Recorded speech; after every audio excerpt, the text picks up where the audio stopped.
Bir varmış, bir yokmuş. Evvel zaman içinde, kalbur saman içinde, develer tellal iken, ben ninemin beşiğini tıngır mıngır sallar iken, bir padişahın bir tek bir tane bir oğlu varmış. Güzel huylu imiş bu şehzade. Evet, iyi huylu, güzel mi güzel, ancak bir o kadar da aceleci ve inatçı. Kendi kendine şöyle dermiş: babamın sahip olduğu mülk ne kadar da çok. Uçsuz bucaksız topraklar, sonu gelmez denizler, sayısız göl, ya sarayları, hanları, hamamları, hele yaptırdığı mescitler, camiler, tekkeler, zaviyeler. Küçük şehzade, padişah babasının sahip olduğu daha nice malı mülkü düşündükten sonra içinden şöyle gelirmiş: ne kadar harcasak bitmez bunlar. Bu yüzden de elime ne geçerse har vurup harman savurayım. Ve başlarmış eline geçenleri har vurup harman savurmaya. Har vurup harman savurdukları da ne? Ne olabilir? Daha kaç yaşındaki bu şehzade? Yo, böyle deme. Har vurup harman savurdukları da ne? Olur mu hiç? İster kocaman bir ineği har vurup harman savur, istersen küçücük bir tavşanı. İster bir saray olsun har vurup harman savurduğu, ister bir konak, isterse bir köşk müştemilatı. Ha bir kibrit çöpünü har vurup harman savurdun, ha koca bir ormanı. Pes, böyle diye sözün doğrusunu şu yana, eğrisini ise bu yana koyup başımızı küçük şehzadeden tarafa çevirdik.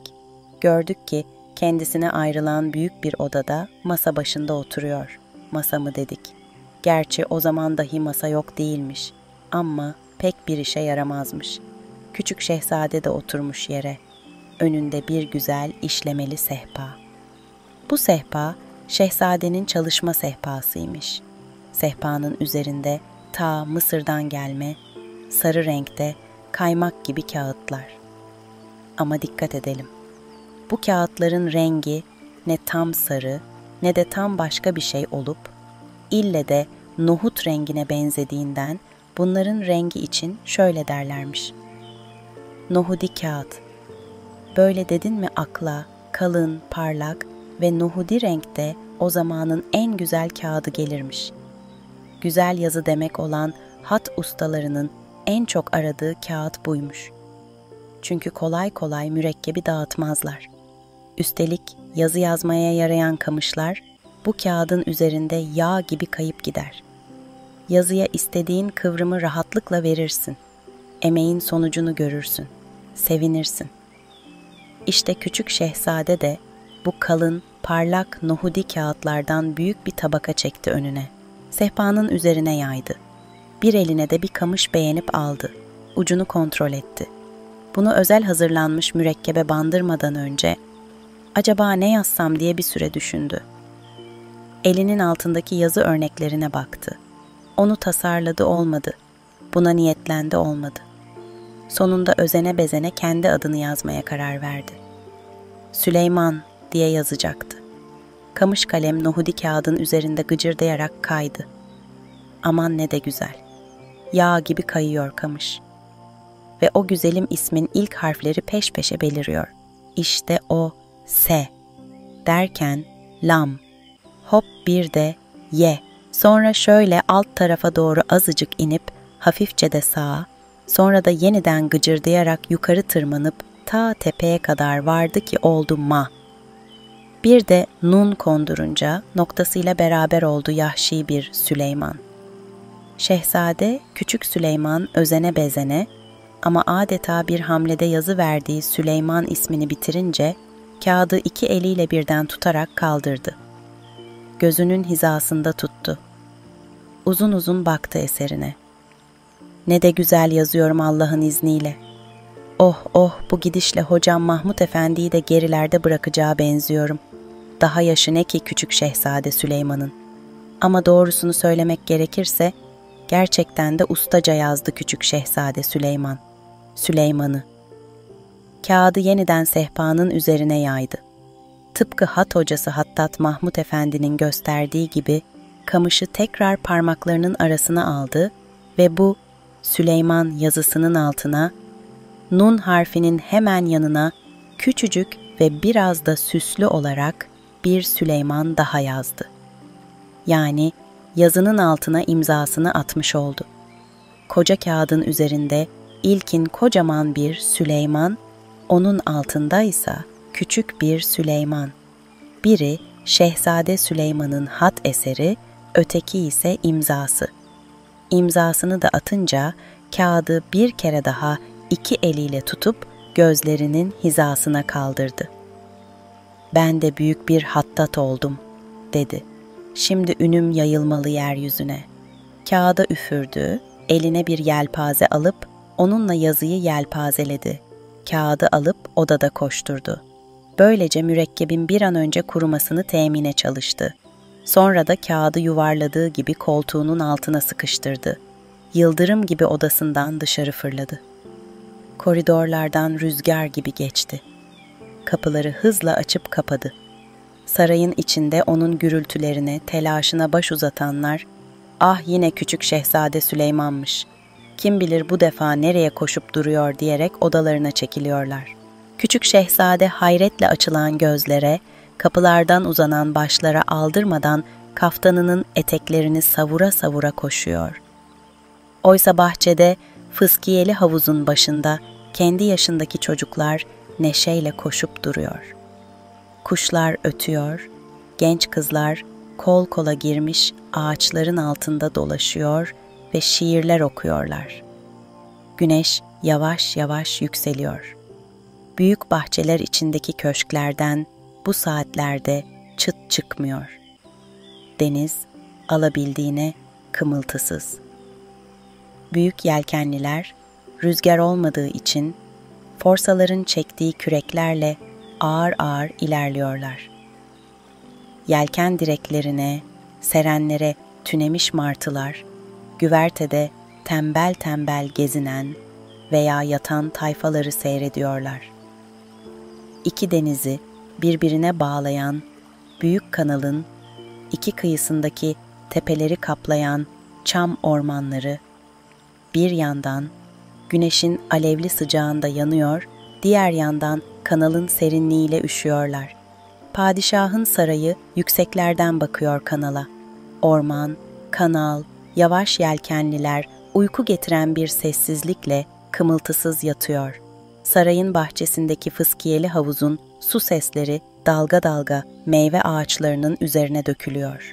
Koşmaktan yorulan çocuklar ağaç diplerine, gölgelere sığınmışlar.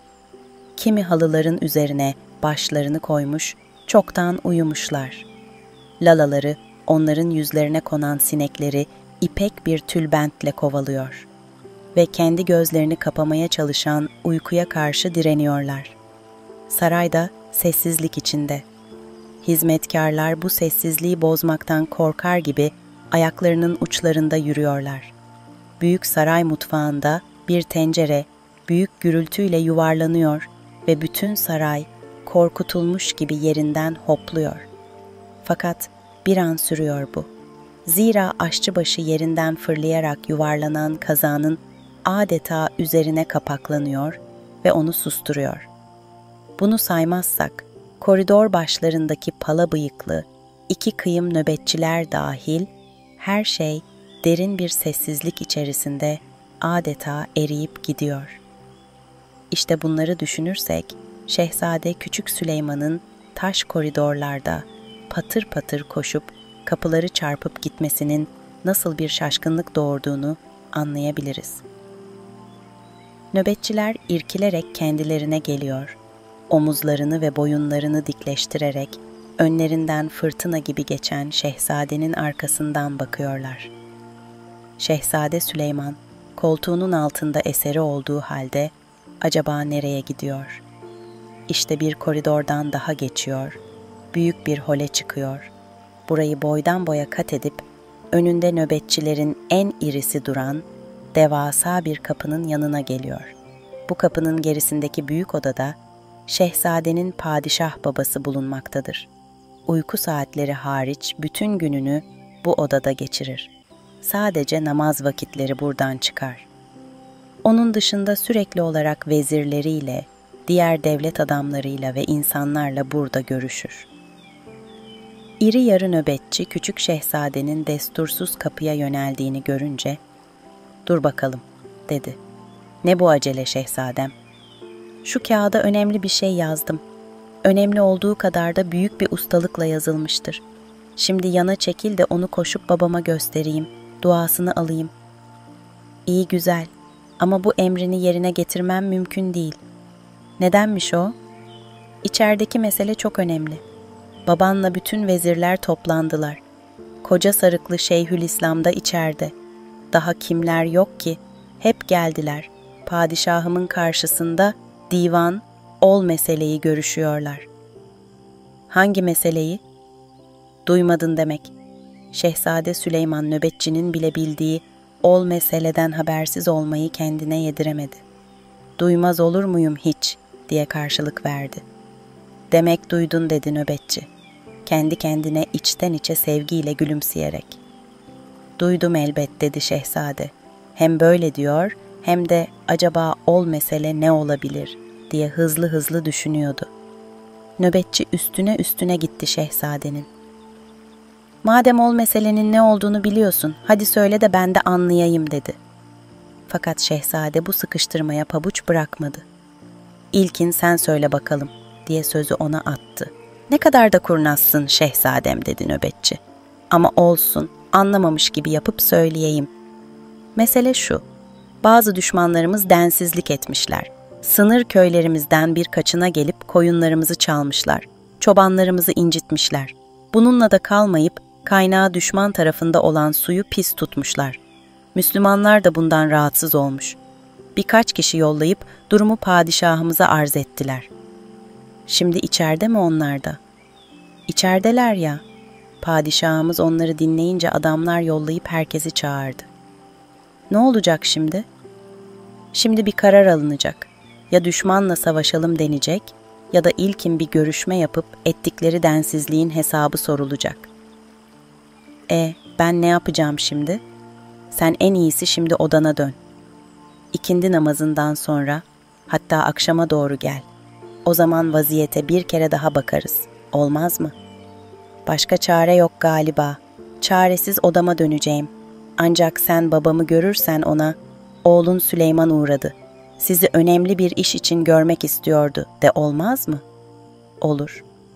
Şunu da ilave et. Oğlunuz de önemli bir başarı elde etmiş. Size bunu arz etmek istiyordu. Babam emrederse yine gelirim." "Emredersin şehzadem. Eğer imkan bulursam bunları padişah efendimize arz ederim. Ancak çok merak ettim. Neymiş senin şu önemli başarın?" "Şu koltuğumun altındaki kağıdı görüyor musun?" "Evet şehzadem." "İşte bu. Görmek ister misin?" "İsterim ki, hem de nasıl." Bunun üzerine Şehzade Süleyman nohudi kağıdı bir eliyle altından, ötekiyle de üstünden tutup nöbetçiye doğru açtı. İyi görsün diye onun yüzüne doğru yukarıya kaldırdı. Nöbetçi kıh kıh gülmesin mi? "Kusura bakma ama şehzadem, nerede şu çok önemli başarım bir türlü göremiyorum." Bunun üzerine dehşet verici bir kuşku ve azarlama isteğiyle kağıdı kendine doğru çevirdi küçük şehzade. İşte o zaman nöbetçinin niçin güldüğünü anladı. Yazının boyaları iyi kurmadığı için akmış, harfler birbirine karışmıştı. O güzelim yazı karman çorman olmuştu. Nöbetçi eliyle yazının bir yerini gösterdi. "Bak," dedi, "mürekkep şurada akınca lam harfinden sonra kendiliğinden bir vav harfi ortaya çıkmış. Böylece senin Süleyman olmuş Süleyman. Kıh kıh, sen ne dersin bu işe küçük şehzadem benim? Ya demek senin de okuma yazman var. Ancak bu ne yaramazlık böyle? Hiç Süleyman olur mu Süleyman? Tez sözünü geri al yoksa..." "Padişah oğlusun amenna. Ancak bak şuraya. İşte şurada lamdan sonra bir vav ortaya çıkmış. Sen yanlış yazmışsın demiyorum. Mürekkep akınca böyle olmuş. Böylece de Süleyman olmuş Süleyman. Ben aptal mıyım ki kendi adım olan Süleyman'ı Süleyman diye yazayım? Aman şehzadem, sen yazdın diyen var mı? Yazmadığım belli. Şehzade gözlerinden ateşler çıkarak çıkıştı. Bu ne cüret? Ve kızgın adımlarla yürüyüp gitmeye başladı. Dur dedi nöbetçi. Şu kapıda dura dura tek başıma sıkılmış olmalıyım. Seninle azıcık eğleneyim dedim. Ya, dedi Şehzade Süleyman hışımla geri dönerek, şehzadelerle eğlenmek nice oluyor. Nöbetçi enli palayı tutan sağ eliyle 2 kere göğsüne güm güm vurdu. Omuzlarını geriye doğru gerdi. Alnını kaldırdı, kaşlarını çattı. Doğru dersin şehzadem, 3 yaşında da olsan, 5 yaşında da olsan, şehzademizsin. Ben hata ettim, affola. Şehzade ona doğru 2 adım attı. Karşısında dimdik durdu. Başını kaldırdı ve kaşlarını çattı. Madem af diliyorsun, ben de düşündüm, taşındım affettim. Affettim ama bir daha tekrarlama. Nöbetçi saygıyla baş eğdi. Bunun üzerine daha tek kelime konuşmadılar. Şehzade Süleyman döndü, sert ve en iri adımlarla, koşmadan, düşünceli bir şekilde aynı yollardan geçerek odasına geldi. Kağıdı sehpanın üzerine yaydı. Avuçlarını üzerine koyarak uzun uzun baktı yazısına. Yine talihim varmış dedi. Ya o toplantı olmasaydı da babamın karşısına gitmiş olsaydım. O zaman nice olurdu halim. Yalnız babam değil, vezirler de gülecekti bana. Evet, neme lazım, yine de talihim varmış. Zaten padişah oğlu olmak başlı başına bir talih değil mi? Böyle düşünerek bir süre arkasına yaslanarak oturdu. Ne yapsaydı şimdi? Açık pencereden akranlarının neşeli sesleri, kuş cıvıltıları doluyordu odaya. Kendini bahçeye atabilse, çocuklarla birlikte koşabilse ne iyi olurdu. Tam kalkıyordu ki gözleri sehpanın üzerindeki yazıya takıldı. Ne çok üzülüyordu böyle olduğuna. Ona baktı ve her şeyden vazgeçerek tekrar sehpanın başına geçti. Yeni bir tabaka, nohudi kağıt çekti önüne. Ve başladı yeniden Süleyman adını yazmaya. Nice uğraştıktan sonra yazıyı bitirdi ama bu yazı bir şeye benzemiyordu. Eli mi titremişti, yoksa kamışta mı bir hata vardı, kağıt mı pürüzlüydü, kim bilir neydi aksayan. Yeni bir kağıt daha yaydı önüne. Dilini dişlerinin arasına kıstırarak başladı bir kere daha yazmaya. Ama bu defaki daha ilk harflerde bozuldu. Yaladı, sildi, yeniden denedi ama olmadı. Yeni bir kağıt daha aldı. Derken yeni bir kağıt daha. Olmadıkça atıyordu kağıtları bir tarafa da kamışları. Sonunda, oldu diyebileceği bir Süleyman yazamadan saatlerce uğraştı durdu. Kağıtlar bitince yeni kağıtlar getirtti. Hırsla kamışları kırdıkça yeni kamışlar getirtti. Karanlık çökünce lambalar yaktırdı. Ne yemeğe götürebildiler onu ne de uyumaya. Anası geldi, yalvardı olmadı. Lalası geldi, yalvardı olmadı. Ben diyordu, bir şehzade olarak işimi bitirmeyince ne bir şey yerim ne de yatar uyurum. Bir yandan da kendi kendine şu kağıt ve kamışlara, hokkaya kim olduğumu göstereceğim ve azimle nohudi kağıtların ortasına kocaman harflerle kocaman bir Süleyman kelimesini istediği gibi güzel yazıncaya kadar gece gündüz çalışacağına kendi kendine söz vererek uğraşmaya devam etti. Eli yorulunca odanın içinde, bazen de koridorda 1-2 tur atıyor, kollarını ve bileklerini sallıyor, sonra yeniden çöküyordu sehpanın başına. Horozlar ötmeye başlayınca anası geldi. Yalvardı yatıp uyuması için fakat söz dinletemedi. Az sonra lalası geldi. Yat artık. Kapında beklemekten ayaklarıma kara sular indi. Fakat o da söz dinletemedi. Üstelik yeni emirler vardı şehzadeden. Bana 2 top daha kağıt, 2 deste daha kamış, 2 hokka daha mürekkep gelsin.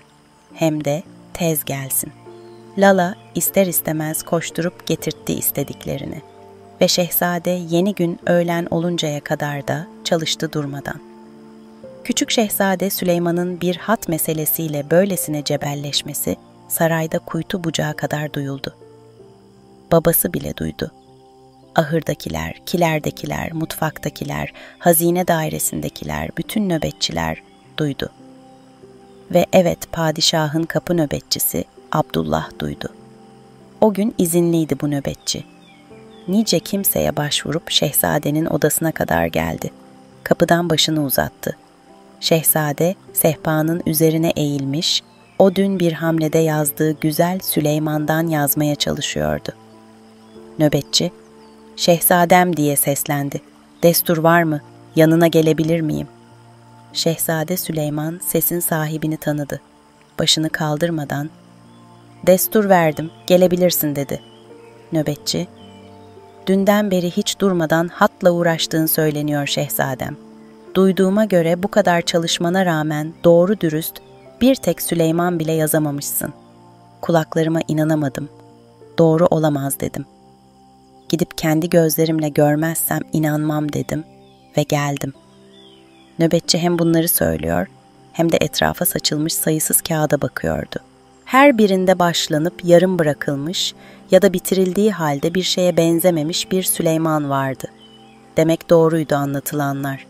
Onun etrafa bakınıp durduğunu fark eden şehzade yine başını kaldırmadan konuştu. "Gelip gözlerinle gördün işte. Duyduklarının hepsi doğru." "Evet şehzadem, geldim ve gözlerimle gördüm." Nöbetçi böyle dedikten sonra şehzadenin ta yanına kadar sokuldu. Şehzadenin yazmakta olduğu yeni Süleyman'ı izlemeye başladı. Bu kez gayet güzel gidiyordu. Sıra tam da son harf olan Nun'a gelmişti. Şehzade kamışı bu harf için kağıda değdirmeden önce nöbetçiye baktı. Derin bir nefes aldı. Sonra yine dilini ağzının kenarından çıkarıp kağıdın üzerine eğildi ve dikkatle Nun harfini yazmaya başladı. Fakat Nun'un yukarı çıkan son ucu yine kaçıverdi. Şehzade bunun üzerine kağıdı fırlatıp atmak istedi. Nöbetçi, "Aman şehzadem, oldu sayılır. Şu bozuk yeri silip düzelttin mi tamam. Bu işte böylece bitip gider." "Olmaz" dedi şehzade. "Yalanmış, silinmiş olmaz. Bir defada çıkmayınca benim için yazı değil. Bunu da ilk defa duyuyorum. Hiç mürekkep yalamadan, silip düzeltmeden hattatlık olur mu? Senin hocan Hattat Mahmud Efendi'yi hiç mürekkep yalarken görmedin mi?" "Görmüş olabilirim. Ancak benimkinde silinti olmayacak." "Ah şehzadem, dün yazıp babana getirdiğin aslında ne kadar güzeldi. Şu mürekkebi kurumadan yuvarlaman olmasaydı." "Evet" dedi Şehzade Süleyman. Sonra da iç çekerek son yazdığına bir kere daha baktı ve kağıdı kaldırıp attı odanın ortasına. Nöbetçi bir yere çöktü. Elini şakağına atıp uzun uzun yerdeki kağıtlara baktı. Sonra da aksaklıkların nedenlerini keşfetmiş gibi kendi kendine,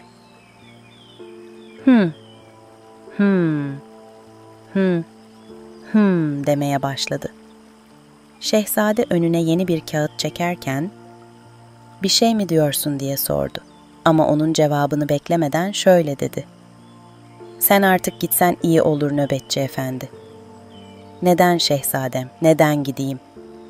"Çünkü aklımı karıştırıp duruyorsun. Bu işi bitirmeden bana yemek, içmek, uyumak ve de birileriyle konuşmak haram olsun." "Peki şehzadem, madem bu kadar kararlısın ben de giderim. Ancak izin verirsen gitmeden bir şey demek istiyorum. Hadi tez söyle. Bu kadar çalıştığın halde neden o dünkü kadar güzel bir Süleyman yazamadığını galiba anladım. Destur varsa anlatayım." Şehzade şöyle bir durakladı, düşündü, sonra da başını kaldırdı. "Anlat öyleyse, seni dinliyorum" dedi. "Aziz şehzadem" dedi nöbetçi, "benim bir parça mürekkep yalamışlığım vardır. Allah kabul buyursun, hafızlığım vardır. Düşündüm, taşındım ve anladım ki sen dün yazdığın, hatta bir hata yaptın. O yüzden bugün başaramıyorsun. O hatanın cezasını çekiyorsun." "Ya," dedi şehzade kaşlarını yayıp gözlerini açarak. "Dün bana gösterdiğiniz hat, yayılan mürekkebe rağmen çok başarılıydı. Hatta beni bağışlayın bir an onu hocanız Hattat Mahmud Efendi'nin yazmış olduğunu bile düşündüm. Ancak sonra yeni yazılmış olmasından ve bir işaretinden daha anladım ki onun değil sizin. O işaret yazının altındaki imzanızdı. İşte hatanız buydu. O sebeple şimdi bir türlü o yazdığınız gibi yazamıyorsunuz. Nasıl yani? İmzamı atmam suç mu? Bağışlayın şehzadem. Benim bir parça mürekkep yalamışlığım vardır. Bir parçada hat çalıştım. Ancak yeteneğim bir yere kadarmış, usta bir hattat olamadım. Son imtihanda bir besmele yazmıştım. Eğer hocam beğenseydi, yani sınavı başarsaydım, ondan öyle yazdıklarımın altına kendi adımı yazmayı hak edecektim. Sen bu hakkı elde etmeden yazdığın bir hattın altına adını yazdın. O sebeple dünkünde mürekkep aktı bozuldu. Şimdi ise Süleyman yazamıyorsun. Şehzadenin yanakları al al oldu, uzun uzun düşündü. Yine talihim varmış dedi. Ya dün babam bir de adımı görseydi. Ya hele bir de hocam Mahmut Efendi yazdığım bir şeye imzamı attığımı görseydi. Nice olurdu. Ben ne yapardım? Şehzade Süleyman nöbetçiye döndü. Sen benim sırdaşım olur musun? Olurum. Bunları kimseye söyleme. Hiç kimse duymasın. Çünkü utanıyorum. Söylemem. Ancak duyan duymuş bile.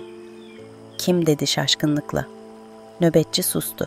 Şehzade Süleyman başını önüne eğdi. Anladı ve gözlerinden bir damla yaş döküldü.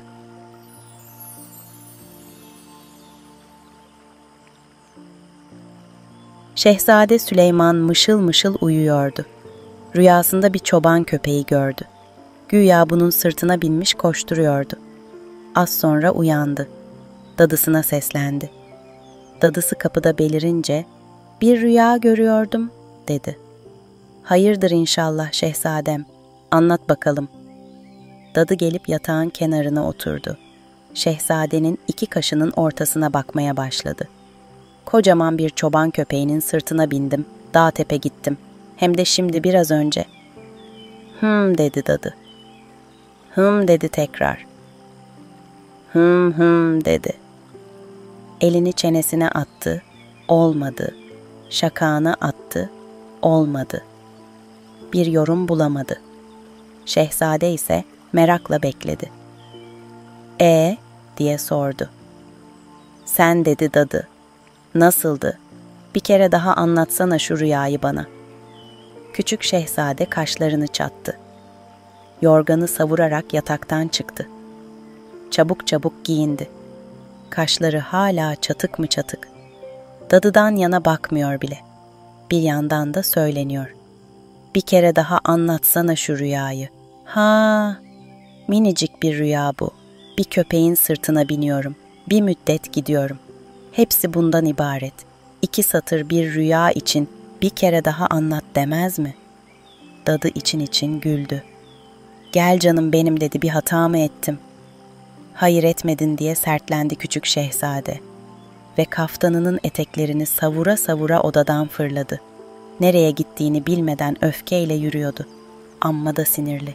Hani sol yanından kalkmış derler ya öyle. Epey yürüdükten, koridorları adımladıktan nice sonra döne dolaşa kendini tekrar odasının kapısı önünde bulmasın mı? Sağ yumruğunu kaldırıp sol avucunun içine vurdu. Kaybolan onca vaktine acıyarak içeri daldı. Ne baksın, dadı hala orada yatağın ucunda oturuyor. Göz göze geldiler. Dadı ağzını açıp bir şey söylemek istedi. Fakat küçük şehzade 2 katı bir öfkeyle başını çevirip eteklerini savurarak odadan fırladı. Kadıncağız çok şaşırdı. Zavallı çoktan şehzadeyi unutmuş, köyünün hayallerine dalmıştı. Kafasını gözünü sallaya sallaya kalktı. Günlük işine başladı. Şehzade ise, "Ne vardı bu kadar sinirlenecek?" diye kendi kendine söyleniyordu.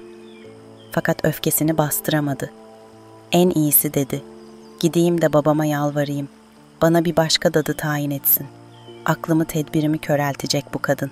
2 elini birden kaftanının altından beline koydu. Hızlı hızlı yürüdükçe kaftanının etekleri bir o duvara bir bu duvara çalınıyordu. Nice koridordan, nice holden geçti. Nice merdiven çıktı, nice merdiven indi. Derken Bahçeyi gören sütunlu bir bölmeden geçerken durdu. Korkulukların üstüne boyu erişmediği için onların ara bölmelerine başını uydurarak bahçeye bakmaya başladı. Saray binalarının ortasında kalan avlunun kale kapılarını andırır büyüklükte bir kapısı vardı. İki kanadı da ardına kadar açık duruyordu. Buradan iç avluya bir atlı bölüğü giriyordu. Arkalarında ise peş peşe yüklü katırlar ve develer. Bir deve, bir katır, bir deve bir katır derken avlu bunlarla doldu. Belli bir nizam içinde dizildikten sonra develer usulünce ıhtırıldı, yani yere çöktürüldü. Bunun için deveciler onları yularlarından tutarak çenelerinin altından toprağa doğru çekiyor. "Ih ya deve!" diye sesleniyorlardı. Onlar da önce ön ayaklarını kırıp diz çöküyor, sonra da karınlarının üstüne oturuyorlar. Fakat katırlar ayakta duruyor. Küçük şehzade içinden kendi kendine, "Basit bir rüya gördüm. Onu dadıma açtım yorumlasın diye." Sonra kızdım. Böyle olacakmış ki odadan çıkıp şunları görecekmişim. Oysa dünden şöyle kuruyordum bugün için. Sabah kalkayım diyordum. Alıp başımı kırlara gideyim. Otların arasına eğilip minicik böceklere bakayım. Sen de 1 saat, ben diyeyim, saatlerce toprağın bir avuçluk kısmına bakayım da bakayım. Minicik minicik böcecikler. Bir kısmı bir toz zerresi kadar. Ayva tüyü gibi bacaklar. Ya bir de bunların iç organları. Zaten kendilerini zor görüyorsun. Bunların içine nasıl yerleşebiliyor kalp, dalak, ciğer, incesiyle kalınıyla bağırsaklar, beyin, mide? Fakat ona sorsan, ciğerin nedir desen, der ki demirci körüğüdür. Her neyse, hani nerede? Ne kıra gitmek kaldı, ne gezi. Geceden şöyle kur, sabah olsun böyle yap. Sabahtan böyle kur, 1 dakika sonra şöyle yap. Ne demiş Hazreti Ebubekir Efendimiz? Allah'ın varlığına en kesin delilim şu ki, bir şeye niyet ederim ama yapamam. Yaptıklarımsa aklımda olmayan işler. Bunları düşününce bilgiç bir eda ile başını salladı şehzade. Demek bunun için buraya geldim. Güya sarayda yaşıyor. Her şeyi biliyorum.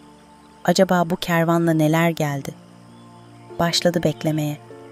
Gelen giden, konuşan görüşen, baş sallayan develer, huysuzlanan atlar. Artık indirin şunları sırtımızdan, diyen katırlar. Ve başladılar bir bir develerin, katırların yüklerini çözmeye. Sarayın iç kapılarından birinin önünde bir kantar kuruldu. Çuvallar bölük bölük, arka arkaya dizildi. Derken bir kaftanlı, kalpaklı, ufak tefek bir adam belirdi. Kantarın başına dikildi. Elinde kocaman kalın bir defter.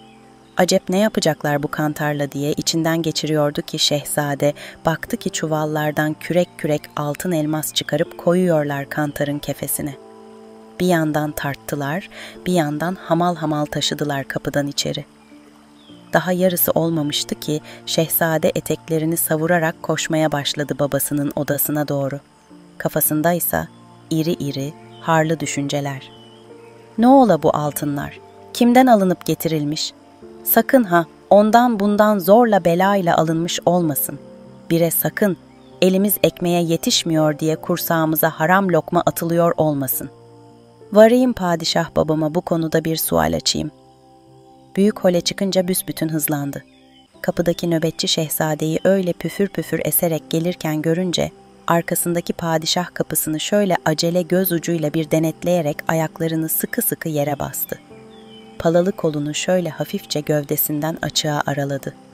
"Bana mı bütün bu tedbirler?" diye bağırdı şehzade. Nöbetçi hemen derlenip toparlandı. Kıpkırmızı kızardı. "Aman şehzadem, affola bir gaflettir oldu. Nasıl desem öyle bir gelişin vardı ki." "Elbette. Hayırdır inşallah. Hele sen önümden çekil, beni lafa bağlama. Çok önemli. Hemen babam padişaha bir soru açmam gerek." "Şehzadem, hele destur nöbetçi ağa, hele çekil," deyip hamle etti şehzade. Ama ne mümkün, mümkün. Kimseye ruhsat yok, sana bile dedi nöbetçi. Koca gövdesiyle ta aşağıya, şehzadenin yüzünün yanına kadar eğildi. Şehzade topuğunu yere çaldı. Avluda yük yük altın mücevherat var. Nereden bunlar? Nereden olacak? Oradan buradan, dosttan düşmandan, kimi fütuhattan, kimi saadetten, kimi zekat, kimi aşır, kimi öşür ve de kimi haraç. Haraç ha? Elbet. Haraç hak mı? Elbet. Nasıl hak? Şöyle hak, mesela, şöyle. Nasıl? Hele çabuk de. Şöyle hak. Mesela küffar üzerimize hamle eyledi. Ama biz hamleyi hop diye durdurduk. Ezdik, yürüdük, bastık tokadı kılıcı. Yürüdük, bastık tokatı. Gürzü baltayı başının üstünde havalandırdık. Ya Allah! Var ol şehzadem, amma kafir aman diledi, canımı bağışla dedi.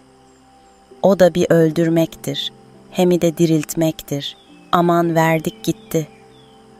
Var ol şehzadem, bağışladık gitti. Bıraktık gitti mi, iş bitti mi? Hayır bitmedi, ona seni bağışladık gitti dedik ama işi böyle bitirdik. Dedik ki bağışladık gitti hayatını, malını, mülkünü, karını, çoluk çocuğunu, ırzını, namusunu, amma şartlarımız var, var. Emret der kafir, biz de emrederiz. Deriz ki, bir daha baş kaldırıp densizlik etmeyeceksin. Hay hay der. Hay hay ama her yıl şu kadar 100.000 altın akçe haraç vermezsen, hay hay may hay yok. O zaman şöyle der. Bütün varımı yoğumu vereyim. Her yılki hasadımızın, buğdayımızın, arpamızın tümünü vereyim. Yo deriz, hepsi olmaz. Bizde zulüm yok. İhtiyacın kadarını ve fazlasını alıkoy. Bize yılda 200.000 altın akçe ver yeter. Dünden razı ve her yıl verir. Ne zamana kadar? Tekrar bitleninceye kadar.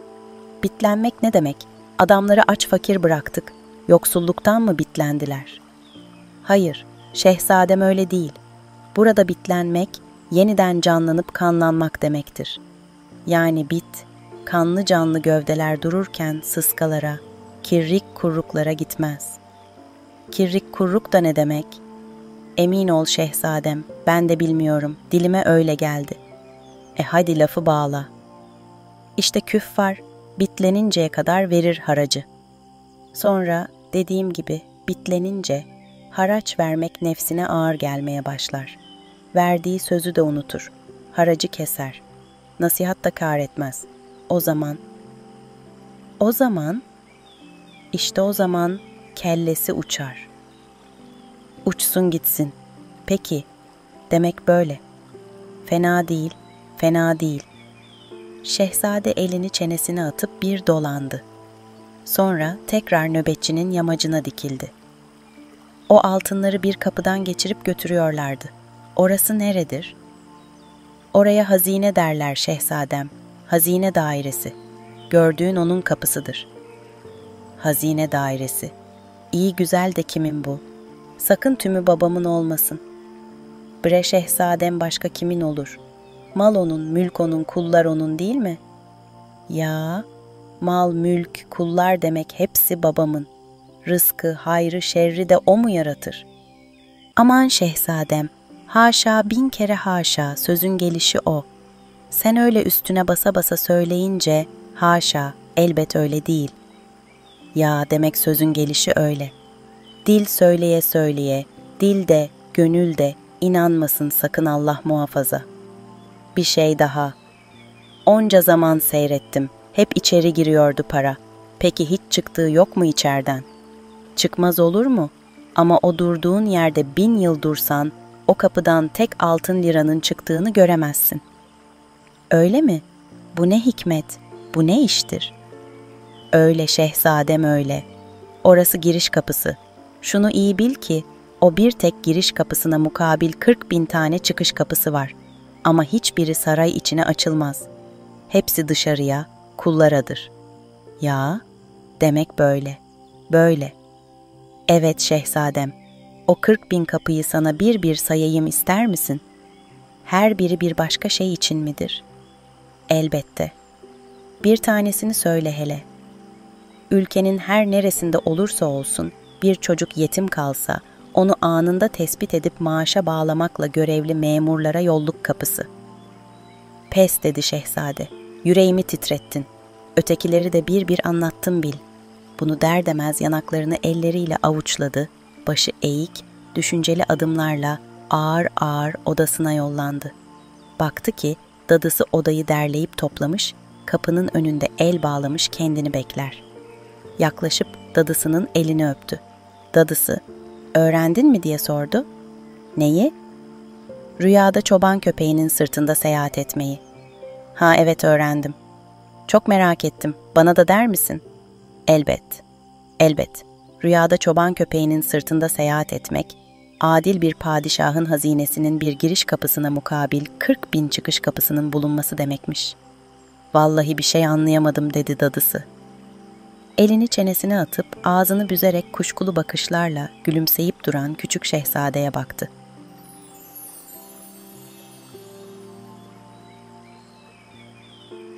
Küçük Şehzade Süleyman başını avuçlarına alarak uzun uzun düşündü. Üst kattaki odasının pencerelerine kadar uzanan ağaçlardan kokular ve serinlikler geliyordu.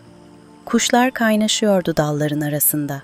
Fıskiyelerden havuza dökülen suların sesi, havuzun kenarında konuşan çocukların sesleri, bunlar havuza düşmesinler diye arkalarından koşan ve bağırıp duran dadıların sesleri doluyordu odaya. Ve fakat küçük şehzade bunların hiçbirini duymuyordu. Almış başını avuçlarının arasına yoğun mu yoğun, ağır mı ağır bir meseleye kafa patlatıyordu. Nihayet bir sonuca varamadan konuyu babasına açmaya karar vererek fırladı. Odasından çıkar çıkmaz koridorda deliler gibi koşuşan akranlarıyla çarpıştı. "Utanmıyor musunuz?" diye bağırdı onlara. Amcasının oğlu Murat, kendisinden 2 yaş büyük yaşıyla yaklaştı burnunun dibine kadar. "Hayır utanmıyoruz" diye fısıldadı. Fısıldadı ama nasıl bir fısıldama, herkese duyurarak "Gür." Tümü birden boşalan sular gibi güldüler ve koşa koşa alayla uzaklaştılar oradan. Küçük şehzade ağır adımlarla babasının odasına doğru yürüdü. Odaların bulunduğu dar koridordan geniş bir koridora, oradan geniş bir merdivenle alt kata, oradan upuzun bir koridorla yan binaya, oradan başka koridorlara, başka merdivenlere derken babasının odasının bulunduğu bölüme geldi. Merdiven başlarında 2 taraflı nöbetçiler. Koridor girişlerinde 2 taraflı nöbetçiler. Büyük salonların kapılarında 2 taraflı nöbetçiler. Babasının odasının kapısında bir nöbetçi. İri yarı, sakallı, bıyıklı dimdik, kalın kaşlı, dudakları kapalı ve hafifçe somurtkan. Kapının önünde tam ortada duruyor, tek başına ama bu sahanlığa açılan bütün koridorların başında 2'şer nöbetçi daha var. Küçük şehzade odasından buraya kadar gelirken her bir nöbetçi ile karşılaştığında onlara yan gözle bakıyor ve onların kendisine göz ucuyla baktıklarını hissediyordu. İçinden, "Bunların görevi ne? Nöbetçilik. Buradan kimseyi savuşturmazlar. Peki bana niye ses çıkarmıyorlar?" derken birkaç koridor, birkaç merdiven inip çıktıktan sonra babasına niçin gitmekte olduğu aklından çıkıp gitti. Bu kez nöbetçiler takılmıştı kafasına. Şimdi onların yüzlerine dik dik ve uzun uzun bakarak geçiyordu önlerinden. Onlar da hiç alışık olmadıkları böyle bir durum karşısında tedirgin oluyor, ne yapacaklarını şaşırıyorlardı. Bir ara koştu ve bilerek bunlardan birine tosladı, adeta devirmek isteyerek. Ama devrilen kendi oldu. Fena halde kolu acıdı. Nöbetçi dimdik duruyordu. Kıvrandığını görünce eğilip kolundan tuttu ve kalkmasına yardım etti. Dudaklarını birbirine yapıştırmış, sevimli bir merhametle bakıyordu ona. "Bırak beni" diye bağırdı ona küçük şehzade. O da itaat ederek bıraktı. sahanlığa çıkıp aradaki mesafeyi boydan boya kat ederek babasının kapısına yaklaşırken gözlerini karşıdaki nöbetçiye dikti. Nöbetçi odanın önünde tam ortada duruyordu. Ayaklarını iki yana açmıştı. Sol elini beline koymuştu. Sağ elinde upuzun enli bir kılıç vardı. Böyle yalın kılıç duruşuna bakarak onun çok önemli bir iş yaptığını ve böyle bir işin rastgele birilerine verilmeyeceğini herkes anlayabilirdi. Fakat küçük şehzade dik dik baktı onun yüzüne. "Babanı mı görmek istiyorsun yine?" diye sordu nöbetçi. "Olabilir," dedi şehzade. "Ancak daha önce sana bir şey sormak istiyorum." "Buyur küçük şehzade," dedi nöbetçi. "Küçük mü dedin?" "Affola şehzadem, ağzımdan kaçırdım. Seni geçen masaldan tanıyorum. Bu sebeple önce senin fikrini almak istedim. Söyler misin burada işin ne?" "Burada babanız, padişahımız efendimizin kapısında nöbetteyim." "Ne için? Niçin için?" "Niçin için mi?" "Yani niçin için, niçin?" "Anlamadım şehzadem." "Ne nöbeti oluyor bu?" "Ne nöbeti mi?" "Odamdan buraya kadar her tarafta nöbetçiler görüyorum. Koridorlarda benden başka kimse yok ve onlardan başka kimse yok. Kimi neye karşı bekliyor bunlar?" "Ya sen? Kimi bekliyorsun neye karşı?" Nöbetçi birdenbire yorgun bir sesle, "Kimi bekliyorum neye karşı?" dedi. "Kimi bekliyorsun neye karşı?" Nöbetçi düşündü, daldı, başını salladı, dudaklarını birbirine yapıştırıp ileri çıkardı, başını yukarı aşağı salladı ve dudaklarını biraz daha dışa doğru çıkardı. Böylece yüzünde kocaman bir düşünce peydahlandı. Biraz sonra da yüzünün lifleri düzeldi ve her zamankine yakın bir yüzle küçük şehzadeye baktı. Fakat konuşmadı. "Hadi," dedi şehzade. Nöbetçi tekrar düşünür gibi yaptı ve şöyle sordu. "Yeni bir çalışman falan var mı hat üzerine?" Küçük şehzade ayağını kaldırıp sertçe yere vurdu. "Sana bir şey sormuştum değil mi? Lafı çevirme de cevap ver." Nöbetçi dudaklarını birbirine yapıştırıp tekrar öne doğru çıkarmaya başladı. Başını eğdi, gözlerini sıkı sıkı kapadı. Küçük şehzade merakla bekledi. Nöbetçi gözlerini açarak kocaman gözlerle ona baktı. Bir cevap bulamadığını ifade ederek sağa sola salladı başını. Küçük şehzade eliyle işaret ederek aşağı doğru yaklaşmasını istedi. Nöbetçi ilkin etrafına bakındı, sonra da öne doğru eğildi. Mani olmasın diye kılıcı yana doğru kaldırdı. Fakat sol eli hala beline dayalıydı. "Yıllardan beri burada niçin olduğunu bilmeden mi duruyorsun?" "Evet," dedi nöbetçi. "Niçinini miçinini hiç düşünmedim. Bu ne biçim nöbetçilik?" Nöbetçi doğruldu. Kılıç tutan kolunun dirseğini sağ dizine koyarak yeniden eğildi. Şimdi küçük şehzadeyle garip bir şekilde yüz yüze bakmaktaydılar. "Burada," diye başladı nöbetçi. "Yaptığın iş hakkında kendi kendine soru sormaya başlarsan olmaz. Hiç sormayacaksın. Hiç konuşturmayacaksın eğer içinden bir ses soru sormaya başlarsa." "Ya, söyle bakalım, babamın, haşa, kullarından biri babama davasını getirecek olsa nasıl getirecek? Davasını babana değil kadıya götürecek. Kadı hakkını yedi. Her kime gittiyse hakkını yedi.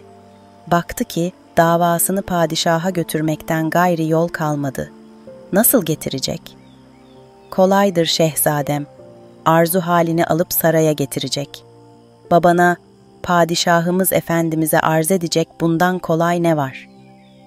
Saray kapısındaki nöbetçi hemen bırakacak mı içeri? Bırakır elbet. Girenler nasıl girer? Ya avludaki nöbetçiler bırakır mı? Bırakır elbet. Bırakmazlarsa bunca insan nereden gelir? Ya merdiven başındaki nöbetçiler bırakırlar mı adamı? Ötekiler bırakınca bunların bırakmamak ne haddine? Peki bunların ne haddine ise bunlar niye durur burada? Durmalarında fayda var. Peki onlardan da geçti geldi şu kapıya. Sen hemen buyur gir anlat davanı padişaha der misin? Demem mi ya? Ya, demek ki sana göre bir padişahın halkına karşı kapısında nöbetçi bulundurmasında bir beis yok. Olur mu hiç? Olmadığını anlattık Beis var. Nasıl şehzadem? Çünkü dileyen herkes dilediği an gelip padişahını görebilmeli, konuşabilmeli.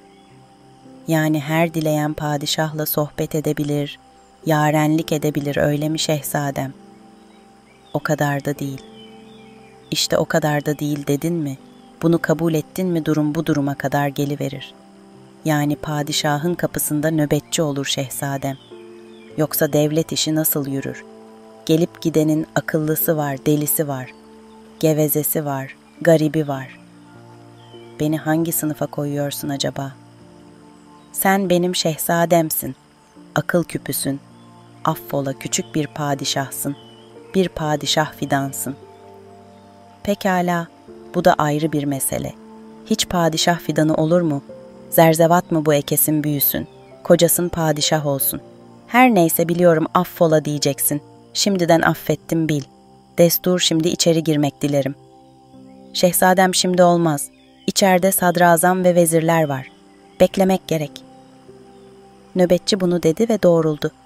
Sol eliyle bıyıklarını düzeltti. Boynunu dikeltti. Kılıç tutan elini bileği etrafında çevirdi. Kolunu yerden hafifçe yukarı doğru açtı. Sol elini yumruk yapıp beline dayadı. Göğsünü havayla doldurup kabarttı.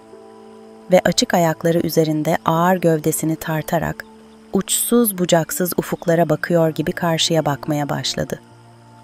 Küçük şehzade 5-10 adım geriye gitti. Nöbetçinin tam karşısında iki ayağını açarak, iki elini yumruk yapıp bellerine koyarak ona bakmaya başladı. Başını yana eğerek bakıyor ve düşünüyordu. Dakikalarca böylece kaldı. Nöbetçi durduğu yerde zerre kadar kımıldamıyordu.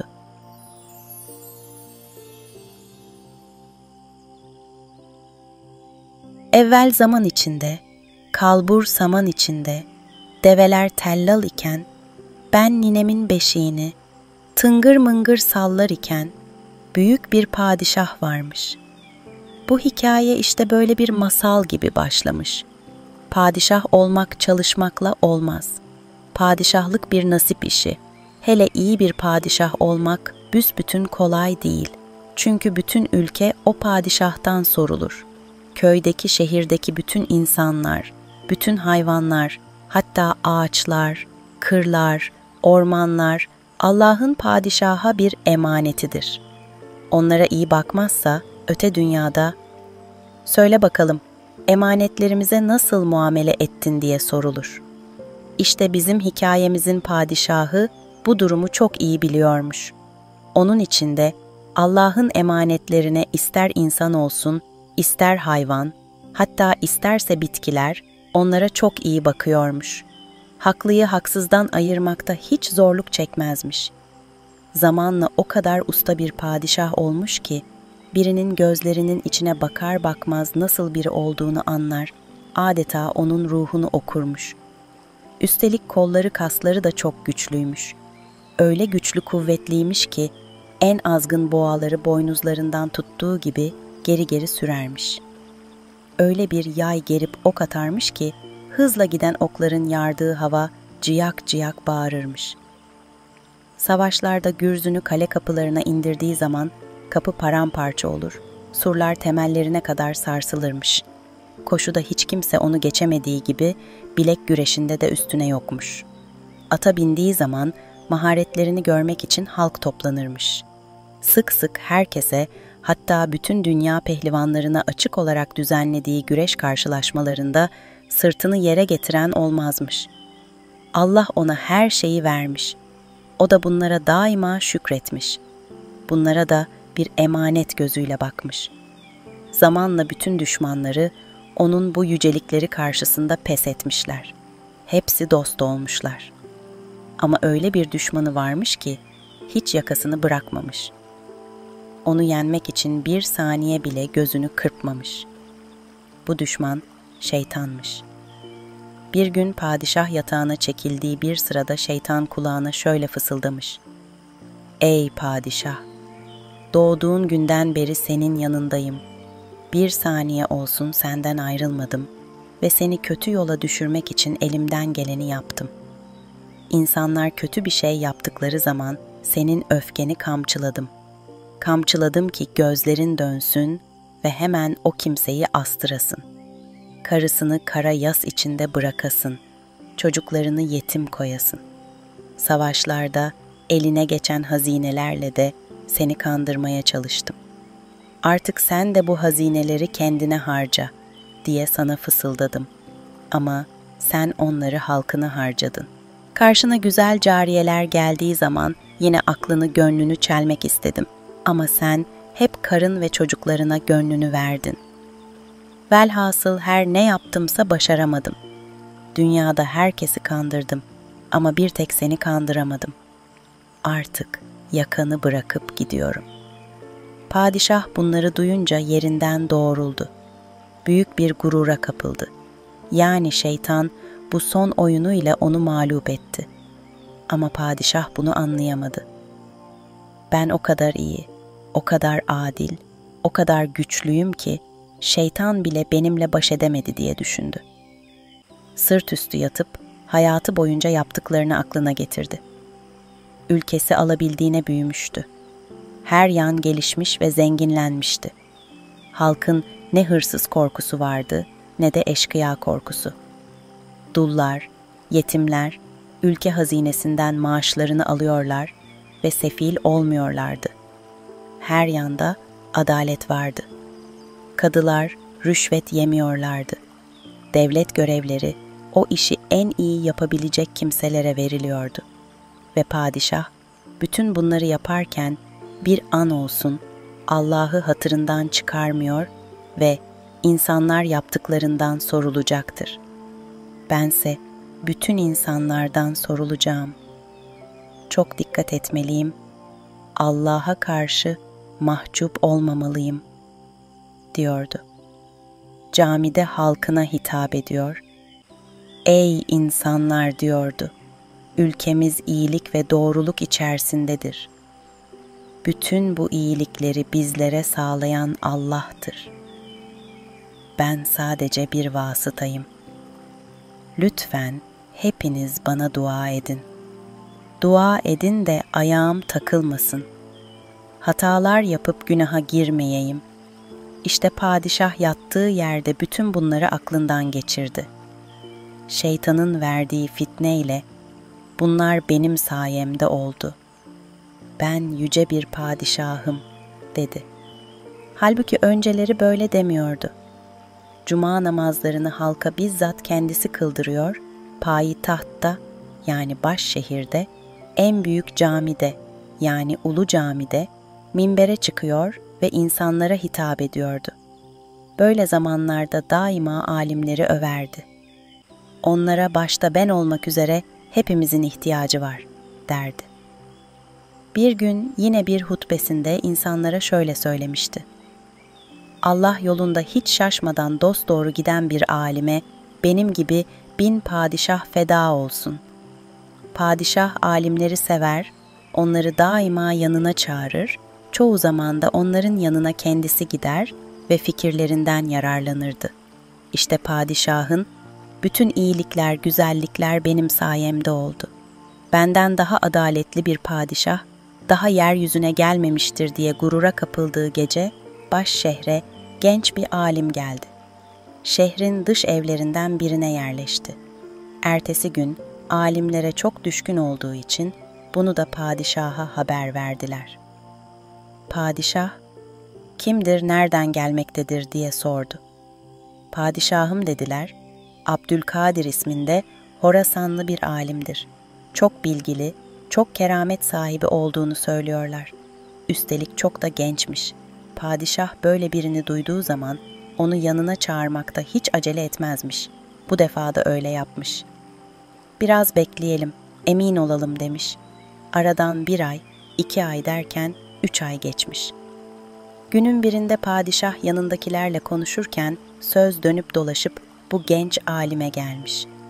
Yanındakilere, evet demiş, eğer bu zaman içerisinde kalkıp yanımıza gelseydi, eteğimizi öpseydi, bilecektik ki bunda iş yok. Fakat madem saltanatımıza itibar etmedi, tahtımızın önünde iman ve irfan dolu başını eğmedi, O halde biz götürür tacımızı onun ayağının altına atarız. Bunun üzerine vezirlerine emretmiş. Hazırlık yapılmış. Çuval çuval kıymetli kumaşlar, sırmalar, kaftanlar, kese kese altınlar, gümüşler, develere ve katırlara yüklenmiş. Bütün vezirler, ülkenin bütün ileri gelenleri padişahın yanında olduğu halde yola çıkmışlar. Varmışlar Şeyh Abdülkadir'in şehrin kıyısındaki evine. Padişah bir haberci yollamış, huzura varmak için destur, izin istemiş. Abdülkadir kapıya kadar gelip hemen padişahı içeri buyur etmiş. Yanındakiler de padişahın yakınlarıyla ilgilenmişler. Ama Şeyh Abdülkadir'in evi o kadar küçükmüş ki konukların birçoğu dışarıda kalmış. Bir kısmı yan odaya otururken, bir kısmı sırmalı kaftanlarıyla kapı eşiklerine oturmuşlar, bir kısmı ise bahçede toprağın üzerine oturmuş. Padişah şöyle bir bakmış etrafına, yerde, tavanda, duvarlarda göz gezdirmiş. Etrafta birkaç hasır, bir iki kilim, bir leğen, bir ibrikten başka eşya yokmuş. Bakalım benim getirdiğim hediyeleri görünce ne yapacak? Bunlar onu değiştirecek mi acaba diye düşünmekten kendini alamamış. 3 odadan ibaretmiş Şeyh Abdülkadir'in evi. Öndeki 2 oda bir bölme teşkil ediyormuş ve şeyh burada misafirlerini kabul ediyor, öğrenci okutuyormuş. Arkadaki odada ise karısı ve henüz doğmuş olan minik çocuğu yaşıyorlarmış. Zaman ilerledikçe sohbet koyulaşmış. Subhanallah demiş padişah, ben sizin genç olduğunuzu duyuyordum ama yine de yaşı hiç olmazsa 60'tan yukarı bir pir belliyordum. Yaşım 33 padişahım. İsterdim ki eğer çok yaşayacaksam 30 sene sonra tamam olsun. Yani 63 olsun. Evet padişahım. Bunda bir sır olsa gerek. Neden bir bu arzunuz? Peygamber Efendimiz sallallahu aleyhi ve sellem 63 yaşında irtihal ettiler. Dünyada ondan daha uzun zaman kalmaya utanırım. Padişah başını öne eğmiş, bir süre düşünmüş. Sonra da sözü değiştirerek, size bazı küçük hediyeler getirdim. Umuyorum ki kabul edersiniz. Emrederseniz getirsinler demiş. Hay hay, siz nasıl emir buyurursanız demiş Şeyh Abdülkadir. Hediyeler tepsiler içerisinde küçük odaya getirilmeye başlanmış. 5-10 tepsi, sonra içeride yer kalmamış. Çoğu avluda kalan hediyelere padişahla birlikte dışarı çıkıp bakmışlar. Padişah durmadan şeyhin yüzünü inceliyor, nasıl tepki göstereceğini anlamaya çalışıyormuş. Ömrü boyunca böylesine göz alıcı hediyeler görmemiş olan şeyh gerçekten çok şaşırmış. Ama sükûnetini hiç bozmamış. Pekala şeyler, göz kamaştırıyor bunlar padişahım. Bunlar madem sizin hediyelerinizdir ve madem Efendimiz Peygamberimiz bizlere hediyeleşin diye buyurmuştur, o halde bize bunları kabul etmek düşer. Öptük kabul ettik, var olun demiş. Bunları söyledikten sonra da padişaha bol bol dualar etmiş. Ya Rabbi demiş, sen padişahımızı doğru yoldan ayırma, hataya isyana düşürme. Böylece daha saatlerce sohbet ettikten sonra padişah yanındakilerle birlikte oradan ayrılıp sarayına dönmüş. Saraya döner dönmez padişah başvezirini alarak çalışma odasına yöneldi. Onlara, Şeyh Abdülkadir hakkında ne dersiniz diye sordu. Başvezir şöyle dedi, Şeyh Abdülkadir'i yakından tanıdık.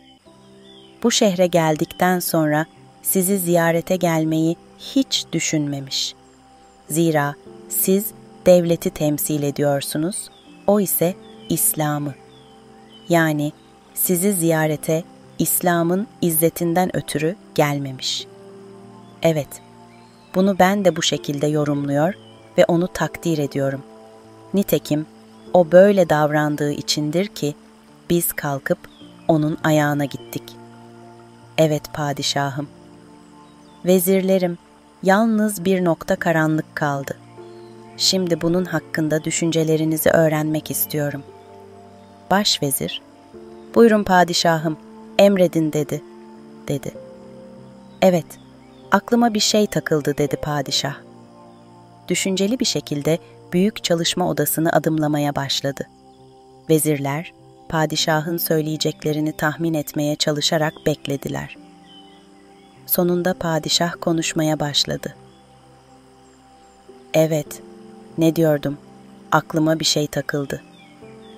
Şeyh Abdülkadir, İslam'ın izzetini düşünerek bizi ziyarete gelmedi. Amenna. Ama götürdüğüm hediyeleri olduğu gibi kabul etti. Eğer kendisine mesela ipek bir seccade götürseydim de o kabul etseydi bir şey demezdim. Ama ben ona yük yük kumaşlar, altın ve gümüşler götürdüm. O ise tümünü hiç itiraz etmeden aldı. Buna ne dersiniz? Hediyeleri nasıl kabul ettiğini gördünüz mü?" "Elbette padişahım, padişahım. Nasıl açıklıyorsun durumu?" Başvezir biraz düşündükten sonra padişahın o kadar çok hediyeyi sadece şeyhi denmek için götürdüğünü anlamış. "Padişahım," demiş, "hediyeleri demek ki şeyhi denemek için götürdünüz. Belki de onun hepsini reddetmesini beklediniz." "Evet, öyle bekledim. Böylece de şeyhe itimadınız ve sevginiz daha ziyade olacaktı." "Evet. Fakat padişahım, orada Şeyh Efendi'nin de belirttiği gibi hediyeleşmek Resulullah'ın emridir. Hediye verilir ve hediye kabul edilir." "Doğru ama..." Padişah cümlesini tamamlamayınca başvezir şöyle dedi. "Tereddüdünüzü anlıyorum padişahım. Fakat madem şeyh hediyelerin hepsini kabul etti, şimdi işin sonunu beklemek gerek." Başvezir alim ve derin bir kişiymiş. Son sözleriyle padişahı yatıştırmış. "Evet padişahım, şimdi bekleyelim. Acaba Şeyh Abdülkadir bunca altınla kendine bir saray yaptırıp içine hizmetkarlar mı dolduracak, yoksa tümünü fakir fukaraya mı dağıtacak?" Padişah da şeyh hakkında karar vermeden önce onun bu altın ve gümüş ve diğer zenginliklerle neler yapacağını beklemek gerektiğini kabul etmiş. Aradan sadece bir gün geçince durumu açıklığa kavuşturan haberler gelmeye başlamış bile. Başvezir padişahın huzuruna çıkmış. "Efendim padişahım," demiş, "size Şeyh Abdülkadir hakkında gelen haberleri iletmek istiyorum." "Ya, demek haberler aldınız. Anlat, çünkü merak içindeyim."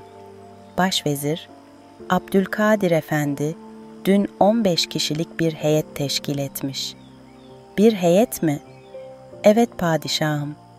"Ne heyetiymiş bu?" "Padişahım, Şeyh Efendi bunlarla bir vakıf kurmuş." "Ya?" "Sizin hediyelerin tümünü bu vakfa bağışlamış. Dün hemen şeyhin evinin yanındaki büyük arazi vakıf adına satın alınmış." Padişah merakla, "Ne yapacaklarmış bu araziyi?" "Padişahım, bu arazi üzerine büyük bir tekke inşa edilmesi kararlaştırılmış." "Peki Şeyh Abdülkadir götürdüğümüz hediyelerden kedisine hiçbir şey ayırmamış mı?" "Padişahım, kendisine bir toplu iğne bile ayırmamış." Şeyh Abdülkadir sınavdan yüzünün akıyla çıktı. "Ama gönlüm arzu ederdi ki hiç olmazsa kendine bir seccade olsun ayırsaydı. Bundan böyle şeyh en değerli dostumuzdur." Ertesi günden itibaren şeyhin evinin yanındaki büyük vakıf toprağına temeller atıldı. Kısa bir zaman içerisinde de işler bitirildi. Vakıf idare binası, tekke, cami, aş ocağı, imarethane, hastane, medrese ve öğrencilerin yatma yerlerinden meydana gelen tesis herkesin hayranlığını kazandı. Bir kasaba kadar yer kaplayan bu binaların ortasındaki cami bir yakut parçası gibi yükseliyordu. Padişah durumdan çok memnundu. Medrese ve hastaneye hekimler ve müderrisler gelmişlerdi. Memleketin her yanından talebeler Şeyh Abdülkadir'in medresesinde okumak için akın ediyordu. Şeyh bu gösterişli binaların yer aldığı arazinin kıyısında kendi küçük evinde kalmaya devam ediyordu. Küçük oğlu bahçede oynuyor, evde olduğu zamanlar babasının yanından ayrılmıyordu. Şeyh ders ve sohbetlerini geç vakitlere kadar tekkede yapıyordu. Ziyaretçilerini orada ağırlıyordu. Fakat padişah şeyhi o küçük evinde ziyaret ediyordu hep. Dost olmuşlardı. Birbirlerinin sohbetinden büyük tad alıyorlardı. Şeyhin, şehrin bir hayli dışındaki bu evi, kemerler, kubbeler, sarnıçlar ve minarelerle yükselen tekkenin yanında boz ve gösterişsiz haliyle daha uzun zaman derin bir sessizlik içerisinde durdu.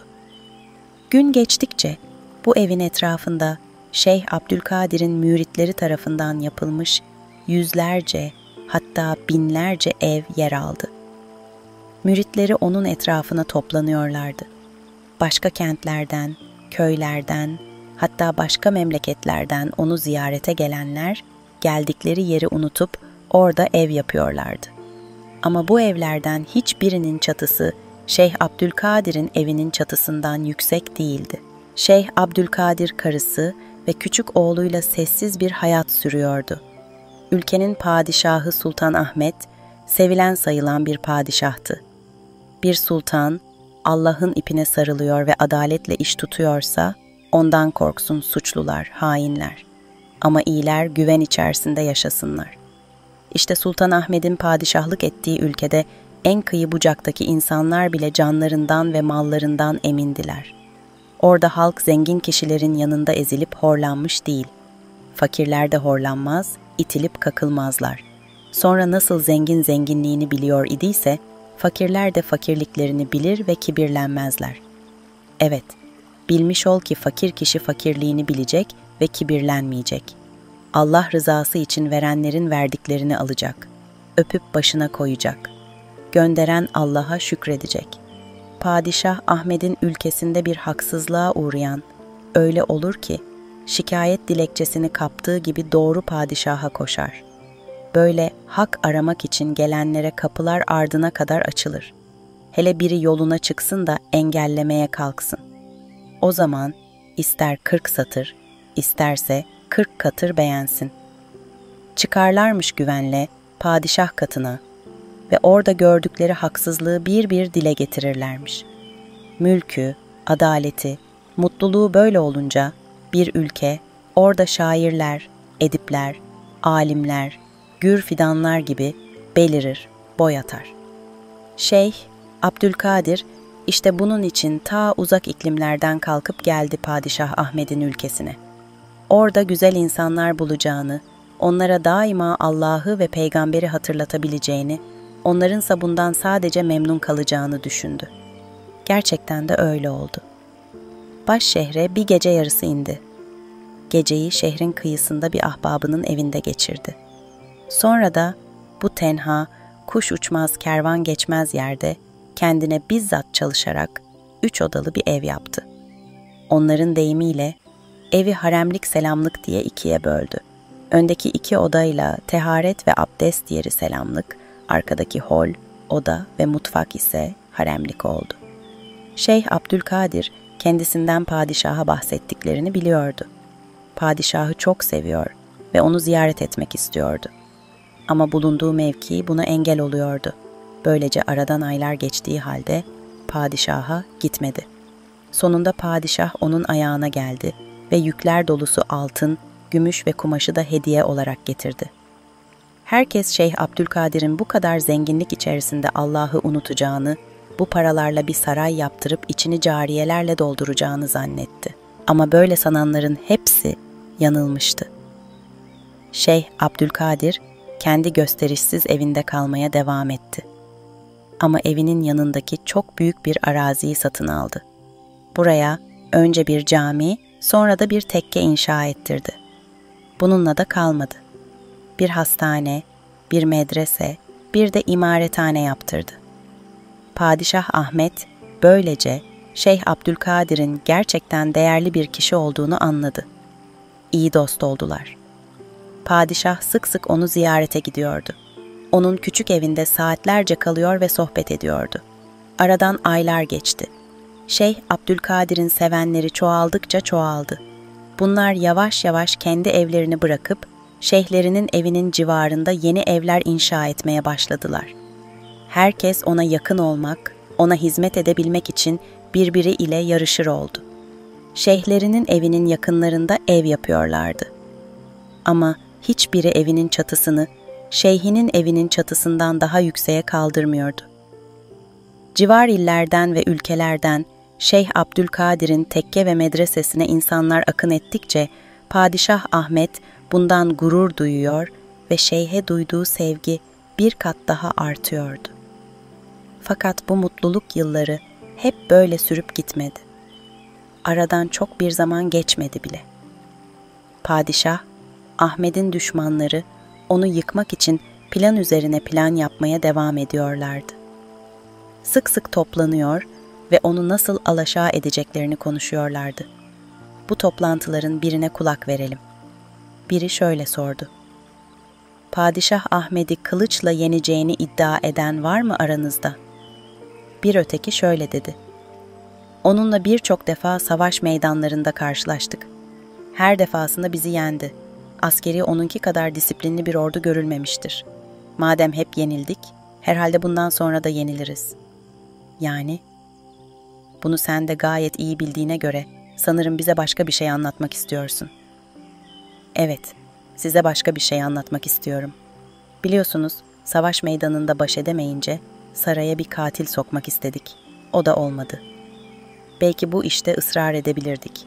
Fakat bugün artık anlıyoruz ki biz Padişah Ahmet'i ortadan kaldırsak bile fazla bir şey elde edemeyeceğiz. Padişah Ahmet ülkesine öyle bir ahlak, öyle bir düzen yerleştirdi ki kendisinden sonra gelecek olanlarla da baş edemeyiz. Bizi meraktan öldüreceksin. Planın neyse anlat artık. Acele etmeyin, açıklayacağım. Ancak bundan önce şimdiye kadar yaptıklarımızı bir gözden geçirmiş olalım. Esas darbeyi nereden, nasıl vurabiliriz, onu tam anlamıyla tespit edelim. Bence saraya yine bir fedai yollayalım. Beyler, denenmiş şeyleri tekrar denemeyelim. Beni iyi anlamaya çalışın. Mesele, Padişah Ahmet'in varlığını aşmıştır. Şimdi önemli olan, onun kurduğu düzeni ortadan kaldırmak.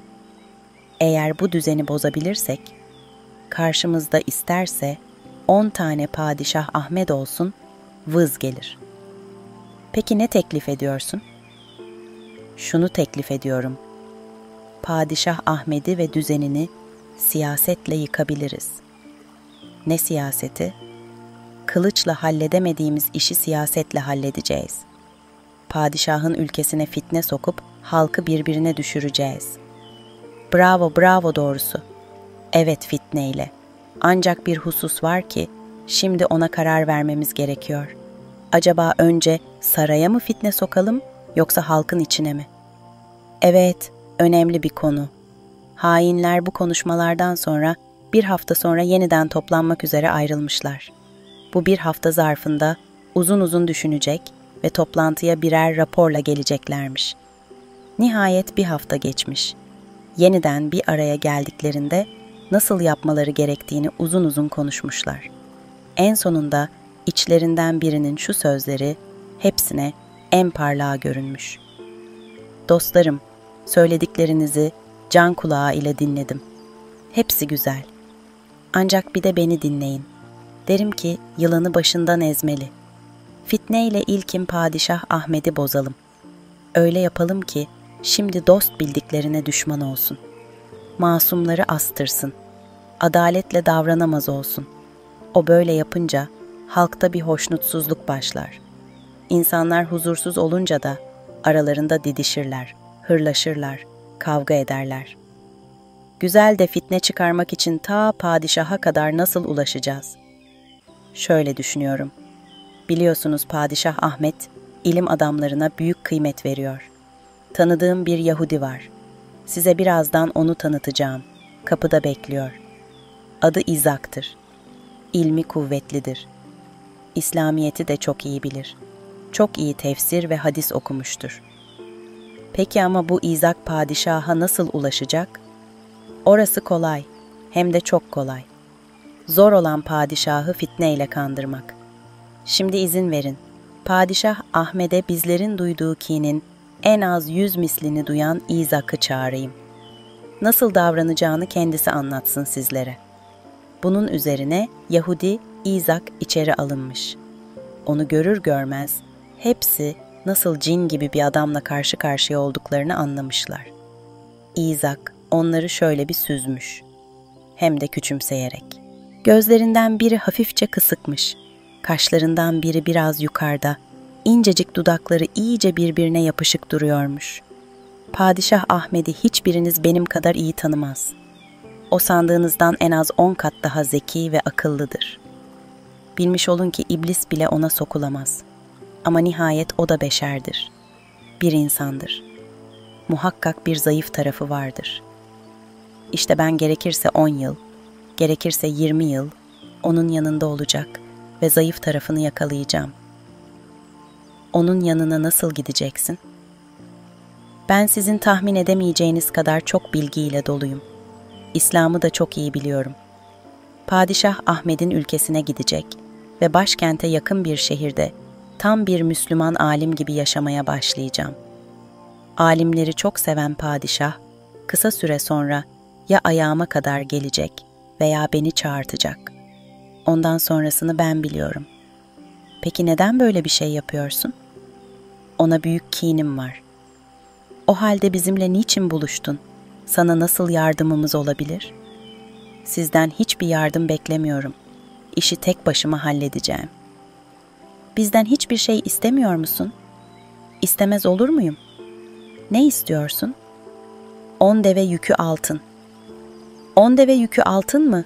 Hani Padişah Ahmet'e büyük kin duyuyordun. Eğer kin duymasaydım, bu işi sırf bir iş olarak yine yapardım.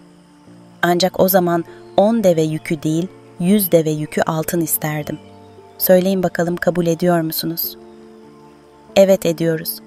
Eğer Padişah Ahmet'i yıkar ülkesini dağıtırsak, kazancımız binlerce deve yükü altınla bile ölçülemez. Kısa bir süre sonra, yakın şehirlerden birine çok alim bir kişinin gelip yerleştiği duyuldu.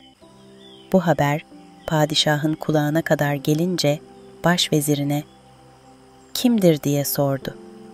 İzak isminde bir zat imiş padişahım. Çok alim olduğunu söylüyorlar. Nereden geldiğini bilen yok. Onunla tanışmak istiyorum. Çağırın gelsin.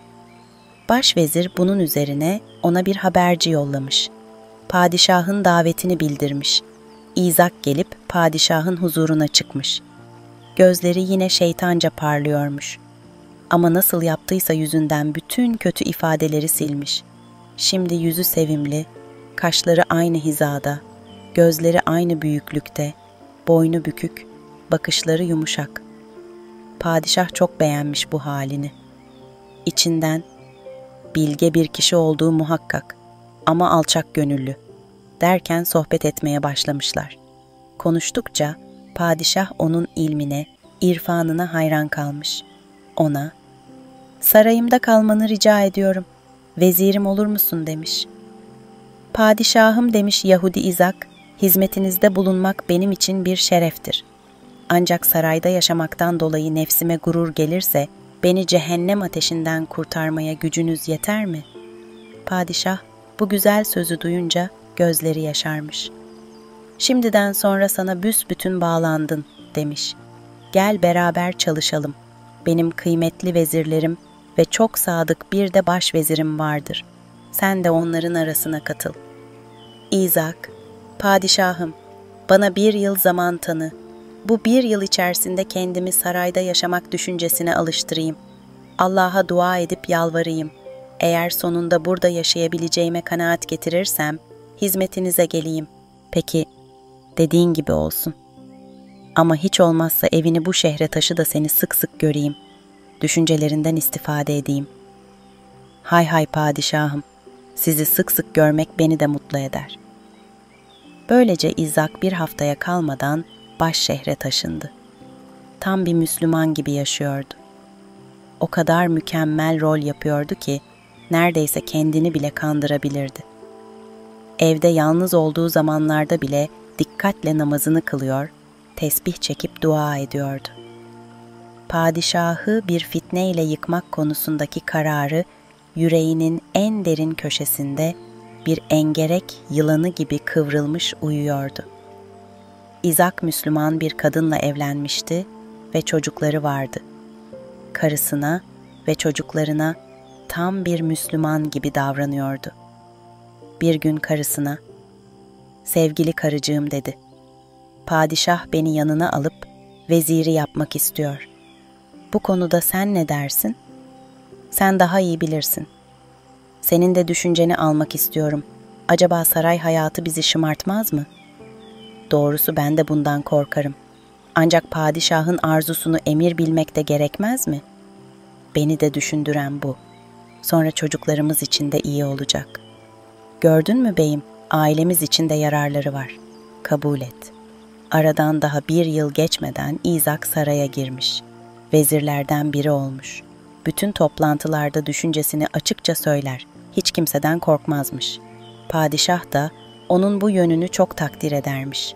Böylece Vezir İzak, padişaha sadakati, Müslümanlığı, açık sözlülüğü ve dirayetiyle iyice padişahın gözüne girmiş. O sene başvezir ölünce padişah İzak'ı başvezir yapıvermiş. Bu minval üzere derken aradan tam 10 yıl geçmiş.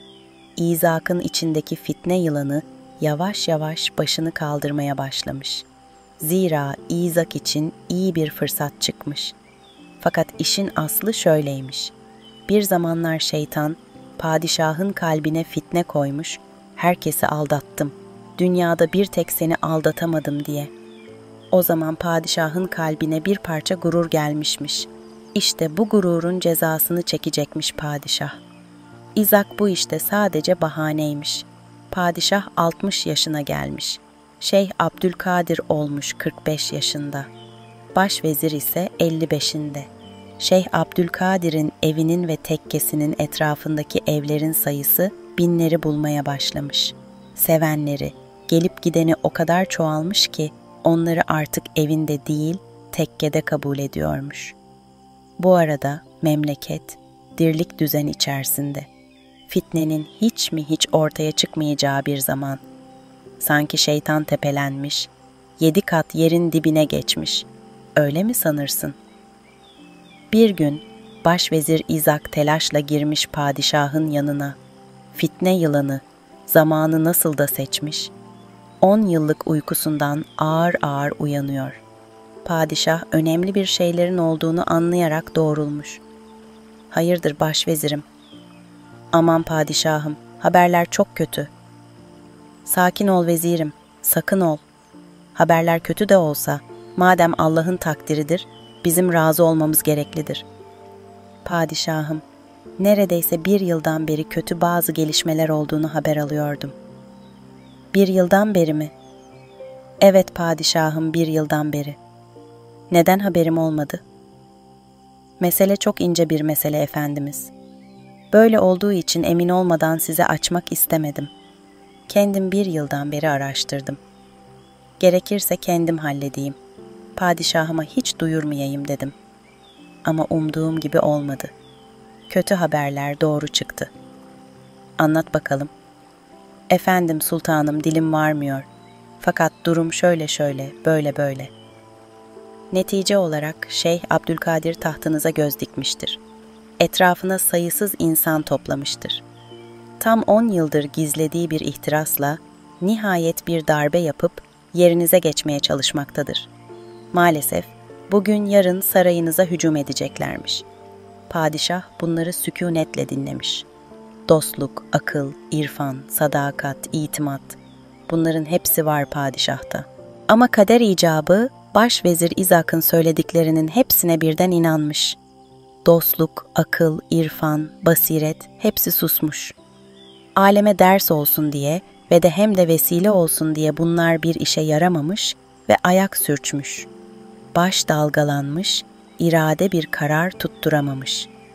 1 gün, 2 gün derken başvezirin zehiri padişahın sevgi dolu saf yüreğini burdu. Burdu da fitne tohumunu oraya ekti. Öyle oldu ki o mübarek padişah gece gündüz Şeyh Abdülkadir'i nasıl ortadan kaldıracağını düşünmeye başladı. Ama tedbir olsun diye de düşüncesinden hiç kimseye söz etmedi. Sadece başveziri İzak ile konuşuyor, başkalarına açmıyordu. Bir gün şöyle konuştular. Başvezirim dedi padişah. Sen ulu bir kişi oldun. İlminle sessiz taşları konuşturur hale geldin. Benim hem başvezirim hem de fetva kapımsın. Attığım adımların İslam'a uyup uymadığını sana danışır. Ona göre hareket ederim. Yoksa şeriat attığım adımı kesebilir. Bunu cümle alem bilir. Ve senin gibi bir İslam aliminin verdiği fetva olduktan sonra ben evladımı bile ipe yollarım. Padişahım sağ olun. Şimdi söyle bakalım tahtıma, dolayısıyla alemi İslam'ın iyiliğine, devamına, mutluluğuna kasteden Şeyh Abdülkadir'den nasıl kurtulacağız? Bir şey söyle. Başvezir başını öne eğerek uzun uzun düşündü. Söyleyeceklerini söylemekte hiç mi hiç acele etmedi. Sonra yavaş yavaş şöyle konuşmaya başladı. Padişahım, Şeyh Abdülkadir'in ne kadar değerli olduğunu sizin kadar ben de biliyorum. Eğer böyle olmayaydı, emin olun onu sizden habersiz kendi elimle öldürürdüm.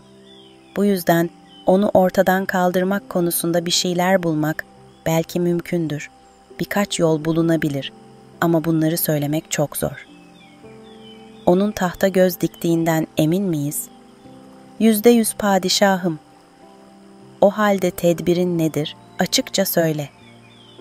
Padişahım, Şeyh Abdülkadir sizi devirmek için 10 yıldan beri büyük bir gizlilik içinde çalıştı. Onun bu çalışmasından ancak Allah'ın bir lütfuyla haberdar olduk. Demek ki Şeyh çok kurnaz ve sinsidir. Şimdiye kadar 10 küsür yıl burada yakınınızda oturdu ama hiç açık vermedi. Görünüşte hiçbir suçu yok. Aleyhine hiçbir delil de yok. Ama elbet onun da ayağı sürçer ve düşer. Pekala, ne teklif ediyorsun? Efendim padişahım, bugüne kadar onunla çok dostluk ettiniz. Acaba onun evine hiç misafir oldunuz mu? Birçok defa oldum. Onun evinde hiç yemek yediniz mi padişahım? Hayır, yemedim. Peki padişahım, onun sofrasında neler olduğunu hiç duydunuz mu? Evet, duydum. Şeyhin sofrasında kuru ekmek ve sudan başka bir şey bulunmazmış. Padişahım, şeyh kanlı canlı biridir. Sizce kuru ekmekten başka bir şey yemeyen biri böyle olabilir mi? Bilemem. Sen ne demek istiyorsun? Başvezirim, onu söyle. Benim acizane teklifim şudur padişahım. Başta siz olmak üzere ben ve diğer vezirler şeyhi evinde ziyarete gidelim. Her zaman olduğu gibi size aç mısınız diye soracaktır. O zaman evet açız, bizi doyurursan seviniriz diye cevap verin. Madem evinde kuru ekmek ve sudan başka bir şey bulunmaz, sofraya bunları çıkarır. Size layık değil ama buyurun der. Böylece Allah'ın nimetine hakaret etmiş olur. Küfretmiş olur. Bunun üzerine ben de öldürülmesi caizdir diye fetva veririm. Siz de hemen oracıkta boynunu vurdurursunuz. Padişah bu fikri çok beğendi. Çok akıllısın vezirim. Bunu hemen tatbik edelim. Başta padişah olmak üzere bütün vezirler ve şahit olacak diğer insanlar şeyhin evine gittiler. Şeyh her zamanki gibi padişahın ziyaretinden çok memnun kaldı. Padişahla şeyh güzel güzel sohbet etmeye başladılar.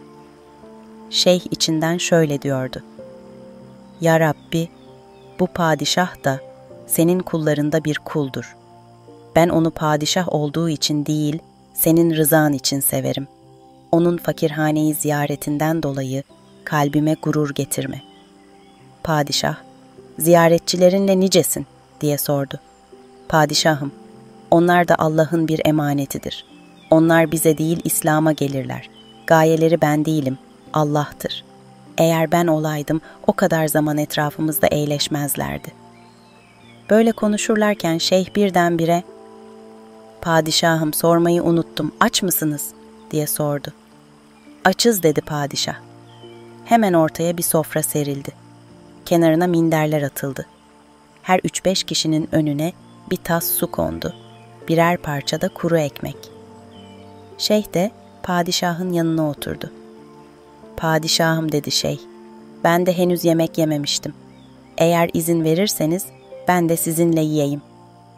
Tabii dedi padişah. Padişahla başvezir, bakalım Şeyh Abdülkadir daha ne diyecek diye büyük bir heyecanla beklediler. Şeyh yemeğe başlanacağı zaman şöyle dedi. Hiçbirimiz Allah'ın bu güzel nimetine layık değiliz ama Allah cömerttir, lütuf ve kerem sahibidir. Buyurun şükrederek yiyelim. Allah hiçbirimizi nimetine küfredenlerden eylemesin. O böyle der demez padişah anlaşılmaz kelimeler mırıldanarak ağlamalı bir şekilde dönüp şeyhin ellerine sarıldı. Öptü. İşin tuhafı şeyh buna hiç itiraz etmedi. Ve padişah ağlaya ağlaya kuru ekmeği suya batırarak doyuncaya kadar yedi. Aradan birkaç gün geçince padişahın başvezir İzak'ı zindana attığı öğrenildi. Bir ay kadar sonra ise tellallar halkı sarayın önündeki büyük alana topladılar. Orada başvezir halkın önünde asılarak idam edildi.